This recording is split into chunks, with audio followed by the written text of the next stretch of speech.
Hampir semua pemain yang dipanggil mengikuti pemusatan latihan telah tiba di Bali. Lalu bagaimana persiapan timnas jelang menghadapi Tiongkok dan Jepang? Kita akan bahas dengan analis sekaligus jurnalis sepak bola Firzi Idris. Selamat malam Firzi.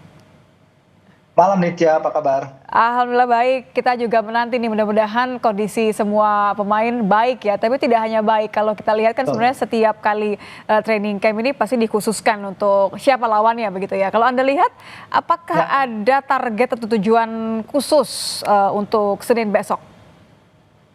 ya pasti untuk beberapa pertandingan awal, beberapa hari awal mungkin hanya conditioning dulu ya. Para pemain menempuh perjalanan jauh dari Eropa.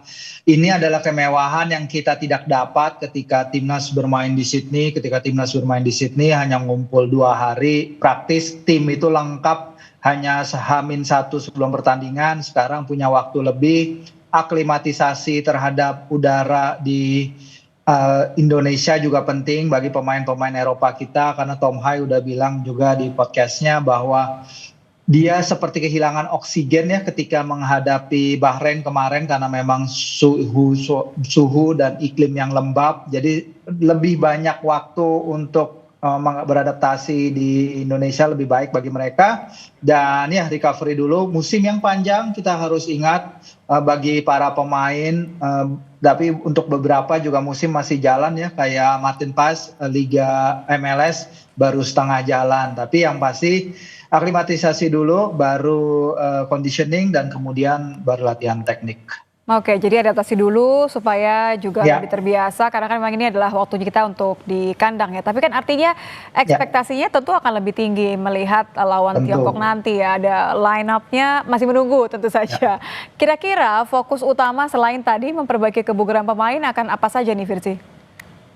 Ya, kalau bagi saya sih Nitya ya, kita kan kemarin itu laga lawan Bahrain kita menitik beratkan serangan kita di sektor kanan ya. Jadi 50% serangan tim nasional begitu masuk ke final third itu melalui sektor kanan. Sementara kita tahu di sini kita akan bermain tanpa Marcelino yang menjalani skorsing, akumulasi kartu, dan kemudian kita juga masih menanti kondisi Kevin Dix yang menciptakan 2 chance created dan hampir menciptakan assist pada pertandingan lawan Bahrain. Dan di poros kanan itu kayaknya yang harus mungkin Coach Patrick akan melihat ya, karena kita kehilangan Lino tadi dan kondisi Kevin masih belum dipastikan. Tapi tentu dengan kedatangan pemain-pemainnya kayak Yakob Sayuri, pemain-pemain seperti Egy Maulana Fikri yang tampil sangat luar biasa, 2 pemain itu di Liga 1 musim ini, kita harap mereka bisa menambal kekosongan yang ditinggalkan 2 pemain utama tersebut tadi nih Tia. Mungkin itu salah satu sektor yang mungkin Patrick akan lihat di TC nanti. Chemistry juga ya. Kalau misalnya memang tidak akan terlalu banyak Ya. perubahan, tapi kan tentu ya kita mesti lihat ya. Ya betul, kita soal chemistry tentu itu jadi sorotan juga, karena sejak awal 2024 sampai ronde laga Maret, dari Justin Hubner hingga Joey Pelupesi, kita punya 13 debutan bersama tim nasional, dan jumlah itu akan bertambah karena kemungkinan besar Emil Audero akan mengambil posisi Martin Paes yang emang harus menjalani skorsing karena akumulasi kartu kuning. Jadi meningkatkan chemistry tentu akan menjadi agenda bagi Patrick Kluivert dan tim kepelatihan, terutama sekali setelah itu tadi ya, ronde laga Maret, di mana Patrick untuk pertama kalinya menukangi timnas tapi dalam kondisi yang less than ideal, sangat tidak ideal dalam waktu persiapan. Oke, Anda katakan sendiri bahwa kali ini kita punya privilege atau kemewahan untuk paling tidak masa adaptasinya lumayan lah ya untuk nanti melawan Tiongkok. Tapi kalau bicara line up Betul. sendiri dengan kemewahan seperti ini, apakah artinya Ya. akan lebih banyak waktu untuk mulai meracik begitu ya? Iya betul.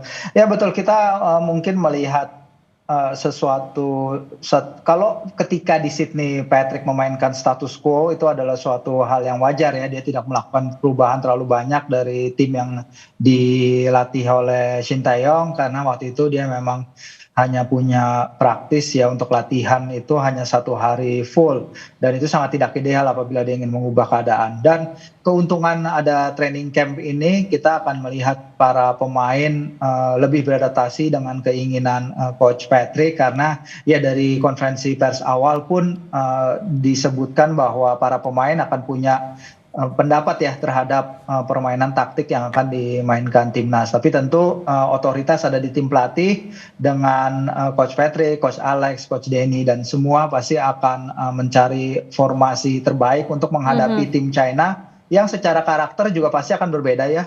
Nitya, dengan Bahrain, China akan bermain dengan 4-4-2 diamond, formasi kesukaan pelatih Branko Ivanovic, dan mereka juga telah menjalani training camp mereka sendiri. Tanggal 25 ini mereka berkumpul Nitya di Shanghai, dan ini pasti mereka akan juga bersiap menghadapi karakter pemain kita untuk adu strategi nanti di Gelora Bung Karno pada tanggal 5 Juni. Tapi kalau tentu ada punya sendiri ya, tebak-tebakan sendiri, begitu prediksi sendiri ya, Firzi, mengenai siapa sepertinya yang akan diturunkan oleh Kluivert nanti. Apalagi tadi kuncinya ada di siapa yang akan mengganti Marcelino begitu. Ada Lily Pali sebenarnya yang beberapa hari terakhir selalu dibicarakan gitu. Kira-kira akan seperti apa dugaan Anda, langkah mana yang akan diambil oleh Patrick Kluivert? Ya betul, langkah besar ya, karena kalau kita ingat selain Marcelino juga kita tidak akan bermain tanpa Ragnar.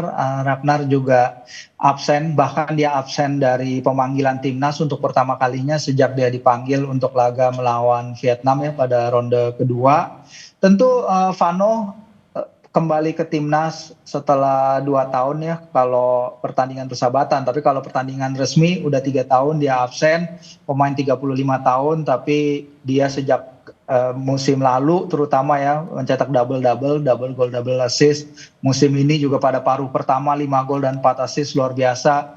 Kemudian dia cedera, tapi setelah dia kembali dia juga mencatatkan langsung 2 gol dalam 3 pertandingan. Jadi pemain yang akhirnya menemukan kesempatan lagi bersama timnas, apakah dia akan masuk squad 30 akhir apa enggak gitu kita akan lihat. Tapi ini adalah bukti ya bahwa kerja keras Vano di Borneo dan penampilan timnya itu mendapat apresiasi dari Coach Patrick. Dan juga sebagai link up juga tentu sebagai pemain, salah satu pemain naturalisasi pertama yang juga satu-satunya pemain naturalisasi di Piala AFF ketika kita mencapai final 2016.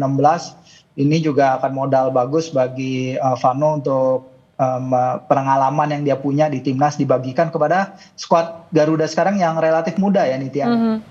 Modalnya sudah oke, waktunya cukup, harusnya bisa memberikan yang maksimal melawan Tiongkok nanti. Tapi tentu saja tidak boleh kasih kendor ya. Terima kasih analis dan jurnalis sepak bola Firzi Idris sudah bergabung bersama kami di Kompas Malam. Selamat malam. Ya, sama-sama, selamat malam Nitya.